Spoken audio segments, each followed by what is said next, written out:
Nagwala nga sa galit itong si Coach Tim Cone at binato pa nga ang drawing board sa harap ng bench ng Ginebra. Scottie Thompson, pinanis ang player ng Blackwater dahil sa hang-time move na nagawa niya.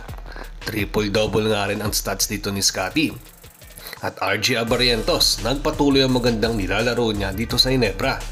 Yan ang topic natin sa video na ito mga ka-sports. Pero bago nga ang lahat, pakisuporta ng aking channel sa pag-like at subscribe. I-click ang notification bell button para lagi kayo ma-notify sa mga latest videos ko.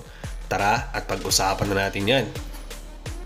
Tinalo nga ng Blackwater Elite itong Barangay Ginebra sa unang pag-aharap nila sa first round. At ito nga din yung debut game ni import nila na si George King na nag-init sa game na yon. At kasama nga din doon itong si Cedric Burfield na maganda din ang nilaro. Pero dito sa second game nila, sa first possession pa lang ng laro ay alley-oop play nga agad ang ginawa dito para kay Scottie Thompson.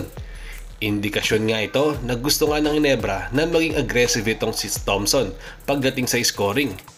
Sinundan pa nga ito ng pull-up jumper ni Japet Aguilar nung binigyan siya ng bola sa ilalim ng court.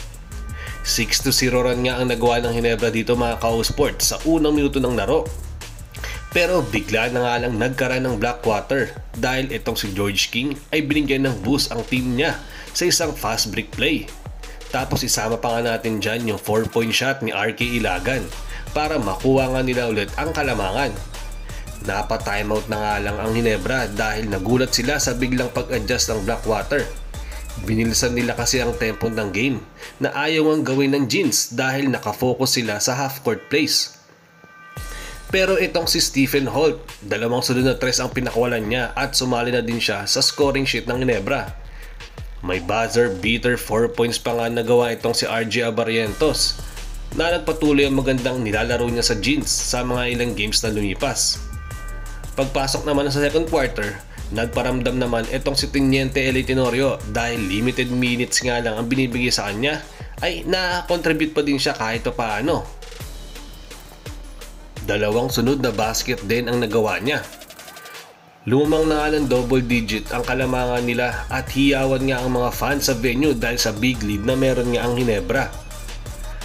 Pero yun nga mga ka-sports, kada magkakaroon ng run ng Ginebra, bumabawi naman ng Blackwater dahil etong si Christian David ay 6 straight points ang nagawa para mapababa ang kalamangan ng Jeans. Nagiging decoy din kasi muna itong si George King at ini-involve niya ang kanyang mga teammates para makiscore din ito. Hanggang sa isang fast break play ulit, may ginawang alley-oop dunk nga itong si Burfield papunta dito kay George King. Napatigil nga ang Ginebra bench sa ginawa na yon ni King dahil sa highlight dunk na gawa na yun pwede nga din masama sa top plays of the week ang dunk na nagawa nga ni George King. Ganun pa man, Ginebra pa din ang lamang pagkatapos ng second quarter sa score ng 58-66. Sa third quarter mga ka-sports, dahan-dahan umabol ang Blackwater at inangasan pa nga ni Cedric Burfield ng Ginebra dahil sa 3-point shot na nagawa niya. Napa-ice on his veins pa nga itong si Burfield at ilang beses din siyang napatingin sa mga player ng Ginebra. Dito nga, nagalit ng gusto na itong si Coach Tim dahil sa nagawang run ng Blackwater. Kasi umahabol na sila at nawawala na yung kalamangan nila na parang wala ang kagana-gana ng mga players niya at hindi nabidepensa na maayos. Binato nga ni Coach Tim ang kanyang board sa harap ng bench habang nag-huddle sila. Napatigil nga ang mga players niya at tuloy nang nakinig sa mga sermon na pinagsasasabi ni Coach Tim. Mabuti na nga lang ay nag-react agad ang Ginebra after that timeout at lumamang na ulit sila ng 9 points bago nga matapos ang third quarter. Pagpasok nga ng last quarter mga ka-sports, na-block pa nga ni JB itong si George King.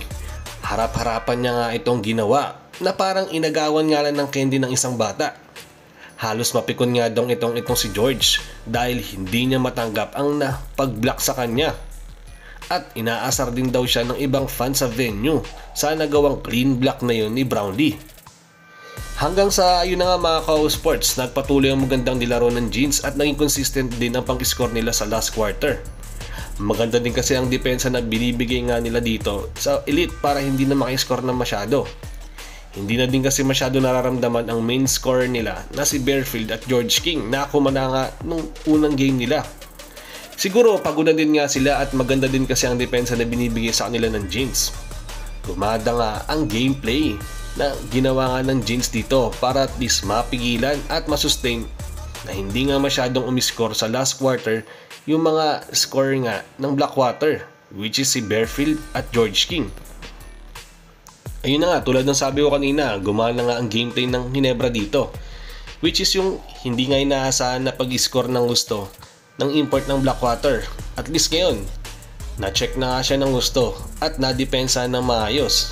Dahil last game, ay wala talaga silang ka-idea kung paano nga at ano ang gameplay na pwedeng magawa nga ni George King sa kanila.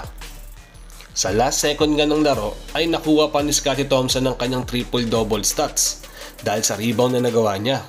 Tinanghal nga din na best player of the game itong si Scottie sa panalo nila kontra Blackwater Elite.